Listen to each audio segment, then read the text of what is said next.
Welcome to Nomad Media Automotive Tales, where we tell vehicle stories, a little bit of history, and some unique and personal experiences. Let's get right into it.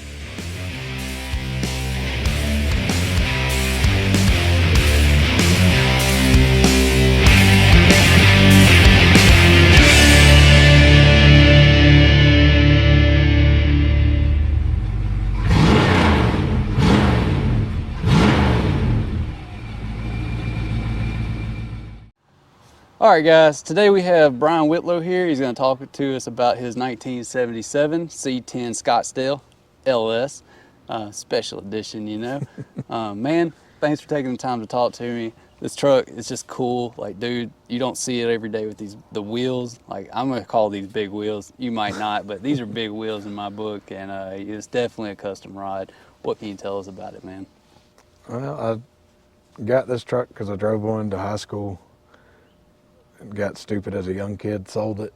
You know, I wish I could express to young kids these days not to sell their hot rods, their grandpa's vehicles, their dad's vehicles, you know, the family heirlooms, like keep them in the family. But I did that. 10 years later, I found this one. Changed everything about it so far. Man, that 2020 hindsight makes you think. It's like, oh, like what you were saying about Yeah. don't sell your granddad's vehicles. Yeah. Like some people regret it, some people don't. But I mean, I definitely did. So, yeah. But yeah, I mean, I bought it in very rough shape. You know, changed almost every panel on it now, just to make it a decent driver. You know, I don't want no show quality, nothing. I want a driver out of mine. Like, I'll drive it to Walmart, park it in the front door, and if somebody hits it, they hit it. Like, you know. Well, I mean, the drivers you get to really enjoy like that. Right. You know, if you have a show car or something, people, you know, a lot of people think about those show cars. Oh, they're so nice. It'd be great to own one. Right. No, not really. Like, there's a lot of stress involved. Like, there's a lot of stress owning that, driving it around, and Right. you know, you tend not to enjoy it as much. Driver quality is where it's at, in my opinion. Right. I like the driver quality just because you ain't got to worry about a rock slinging up, scratching it, and then paying thousands of dollars to go have it fixed. Mine adds character. Yeah, definitely. Definitely, man. So, Like, well, where did, so did you paint this? You say you, I did. You did all the body work on it, or is Yep. what you're saying? Yes. Like, I've done everything to it. I mean, it's still rough, but that's what I like most about it. I So, don't think it's rough at all. you know. Man. Like, it's to each their own. You might think it's rough, but you're the owner. Right. Anyone else sees it, they're like, man, this is nice. Right. Yep. I enjoy it. I mean, you know, it's something gets you from here to there. Mm-hmm. Everybody loves it. It's a conversation starter. Mm-hmm. You know. What's your favorite thing about this truck? Mostly the color. Yeah. What makes that color special to you? I don't know. I've never seen it before. It was it's supposed to have been like a dark gray. They messed up whenever they mixed the paint for me, and this is what it came out. So it don't have a name. It's just kind of a a color. Yep. It's kind of like a redheaded stepchild. It looks really good, man. I like it. It looks really good. Like, what all have you done in this? Like, I mean, like, you got a little bit of history there where you've owned it for a while. Like, right? You've owned it for a while, and then you did About all the work. 7 years now. Okay, so yeah, this is definitely a keeper. It sounds like. Yeah. It's not a seller. No. No, this thing ain't going nowhere. But it's definitely a keeper. What all have you got into with it, man? Like, well, this one, when I got it, of course, it was wrecked and needed fenders and stuff. And during the engine swap, we had a tornado, so it warped up my factory hood. And I was like, well, there's no sense in replacing factory with factory, so I upgraded. And then one day it needed tires, and I decided to put a race setup on it for a while. Had some Pro Stars, you know, just fats and skinnies. And then something hit me one day, and I was like, I'm tired of the look, so I ordered the big wheels and put on it, and mainly to help it with its, because it's still a 3-speed. So I wanted the tire height to bring the RPM down for the interstate, because it run about $4,000 going down the interstate before, and now it's about $3,000 because we swapped rear ends in it, put Did- 373s and a posi track in it now. Did you so. use the race setup for racing? I did. I actually raced it for a while just for fun only. Yeah. But when I'd take it, I'd put slicks on it, and we'd just go tear up on the weekends and have fun. Mhm. Did it until I broke the rear end in it. Now, if anyone notices the last name here, they might remember your brother Yes. having his episode a while back. Did you do the same shenanigans as your brother in this truck? It's done a few. Um, he- And if you don't remember that, go back and watch episode 11. his was a little more like drift related, where mine was a little bit more donut related. But Donut's probably the safer of the two. yeah, Arguably, I don't know which one. I think they're both equally fun. But it's never had the power to sling around a corner like little tuner car wheel or whatever. Well, I know you were telling me about this, not to derail too much there, even though I'm about to derail you, but It'd be all right. you told me about when you got this truck, you got like 10 of these things or something like. Yeah, I traded a '67 Mustang for 5 C-10 trucks and a crotch rocket. And you settled on this one. You said this was wrecked too. This one, it was running and driving when I got it, but it had been in a little bit of a fender bender in the front. It was pretty beat up, So what convinced you on the trade there? Well, I was looking for one of these trucks, and the only way that I could get this truck was to take them all, whether I wanted them or not.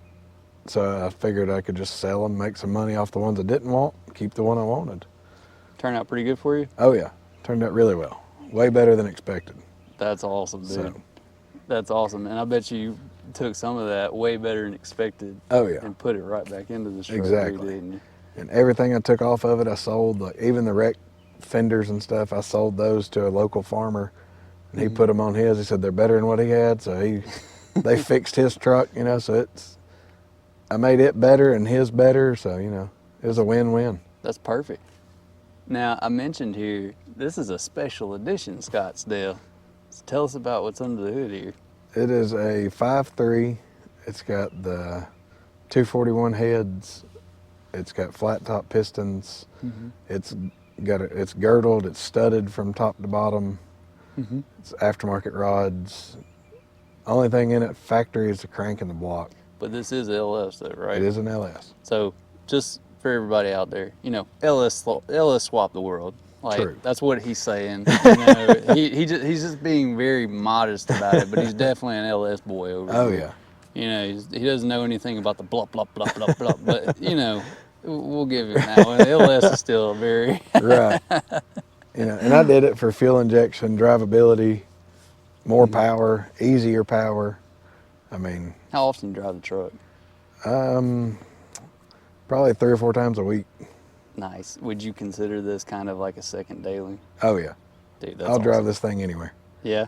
Oh yeah. When you say you drive it anywhere, and I know I'm questioning here, man. No, I feel like I'm asking you as many questions as you're talking, and I should stop. No, you're good. It's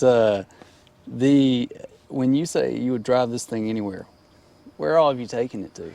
I've had it in Nashville several times. It's about as far as I've taken it with this setup.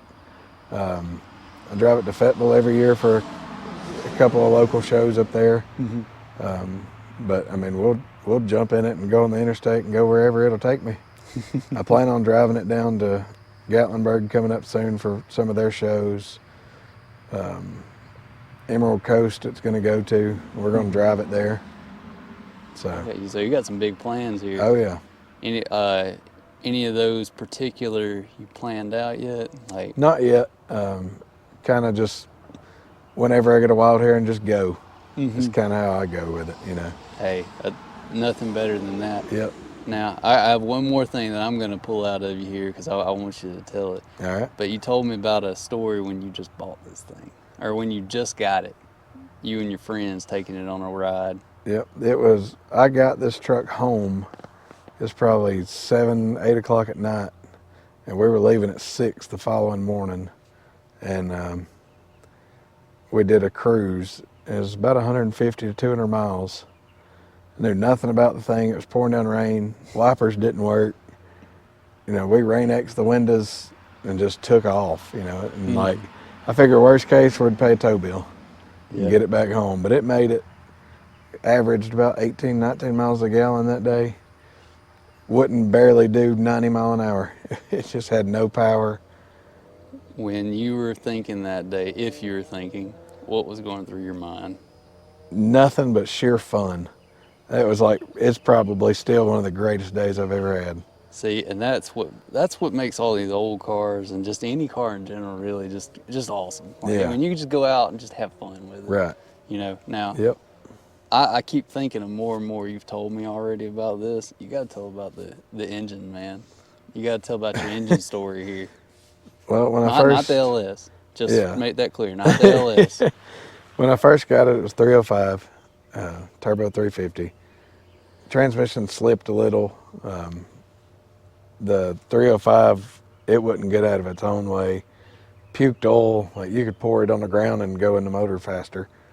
But, you know, like, pulled that motor out, switched it out. I found a 307 on Marketplace just because it was a better engine. It looked like it had some work done to it, but it was still in rough shape. Got it home, tore it apart. Come to find out it was brand new. So I put new gaskets and stuff back in it, threw it in the truck, put a big cam in it just for the sound, you know, not no power out of it by no means, but at least then was able to do burnouts with it, which was, you know, like my share of fun with it. Mm-hmm. And it decided to further my plans, wanted more power, of course, is where I went with the LS. Yep. Put that motor up for sale. Had the guy here willing to pay cash for it. Took him for a ride and we was about to pull it out and busted a cylinder wall in that motor. Pulled it out in the carport that night, and then the truck was, of course, sitting again for about a year until I could come up with funds. You talk about a worst case scenario. It's like you have the guy who wants to buy your engine right here, ready to buy it. Like, oh yeah, well, I'll take it as long as you can get it out. Yeah. And you were saying that, yeah, you were just gonna yank it out 30 minutes or so. So just goes to show how easy some of these engines are to take out of these old vehicles. But you also have, you know, enough room to stuff 2-3 engines under the hood. So it's like, yeah, you can get over in there with these. But he was gonna snatch it out real quick, and man, that had to just be one of those like, dang. Yep, moments. It was terrible because we were gonna take that money and put towards the new engine. Mm-hmm. So then there's that loss at the very beginning, you know. So yeah, it just goes to show though, some of the old stuff, it doesn't always work out perfectly. Right. But it's all about the journey, right? Yep. Like, you know, you've had fun with it. Oh, yeah. You've enjoyed it for the time you owned it, from what I understand. So. Oh, yes. No regrets? None. No regrets. That's right. We gotta do the meme on this channel. Yeah. You know, no regrets. Regrets. Yeah. For sure. Well, I tell you, man, let's get into hearing this thing run. You know, let's hear what this LS sounds like now. All right.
So there you have it. That's Brian Whitlow's 1977 Chevy Scottsdale, C-10 Scottsdale, LS edition.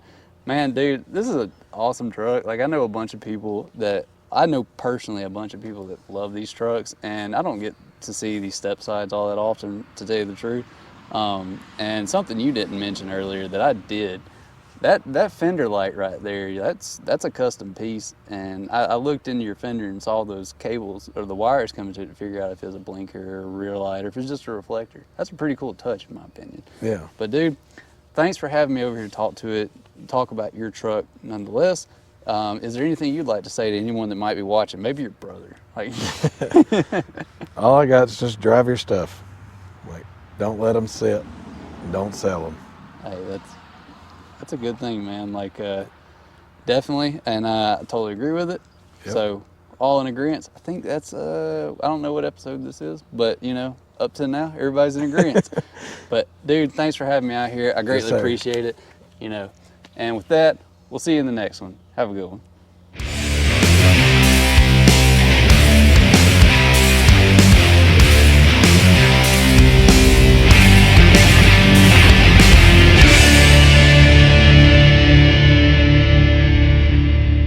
I'll see you at the next car show, okay? All right, guys, that's going to do it for today. I hope you liked this one. Be sure you like, share, subscribe, and I'll see you in the next one.